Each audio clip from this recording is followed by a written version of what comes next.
জয় মা তারা। দেখবেন কিছু মানুষ শত্রুতা বশত শত্রুতা করে কিছু মানুষের খুব খারাপ ক্ষতি করে ফেলে এবং দেখা গেছে এই শত্রু হিংসা বিদ্বেষ এইগুলোর জন্য আক্রোশ থেকে মানুষ এগুলো করে। এবার যাদের করে সকলের ক্ষেত্রে কিন্তু প্রযোজ্য হয় না, কার কার ক্ষেত্রে প্রযোজ্য হয় বা হওয়া যেতে পারে। আগাম যদি তাদেরকে এই সাবধানতা অবলম্বন করে তারা, সে কিন্তু ওই ফাঁদে নাও পড়তে পারে।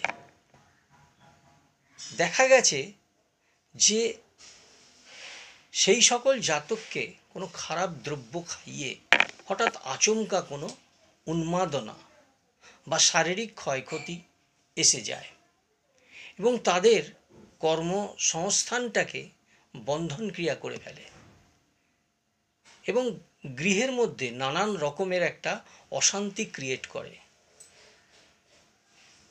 এর থেকে বাঁচার জন্য বা এইটাকে নিরাময় করার জন্য যেই ব্যক্তির এই অসুবিধাগুলো হচ্ছে, আগে সেই জায়গাটা তার দেখা উচিত যে কীরূপ পরিস্থিতি আছে। যদি সেই ব্যক্তির যদি দ্বিতীয়াতে কোনো অশুভ গ্রহ অবস্থান করে বা অশুভ গ্রহ যদি দৃষ্টি প্রদান করে এবং ওই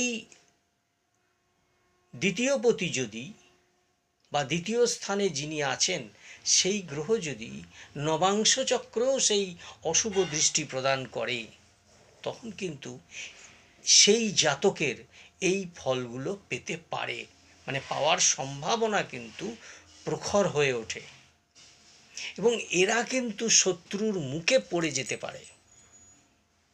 তাই যখনই এই ধরনের কোনো অসুবিধা হচ্ছে বলে মনে হয় যে হ্যাঁ আচমকা আমার এই রকম হলো এবং এই অসুবিধাগুলো হচ্ছে বা এই গৃহের এই অসুবিধাগুলো হচ্ছে, তাহলে অবশ্যই তাদের ওই গ্রহ বা তাদের জন্মকুণ্ডলীটাকে অবশ্যই বিচার করে দেখা উচিত এবং যদি দেখা যায় যে ওই পরিস্থিতির মধ্যে সে পড়েছে, তাহলে তার নিরাময় করা উচিত।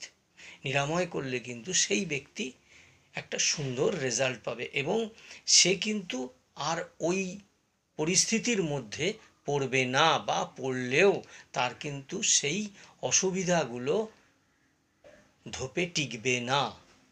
নমস্কার।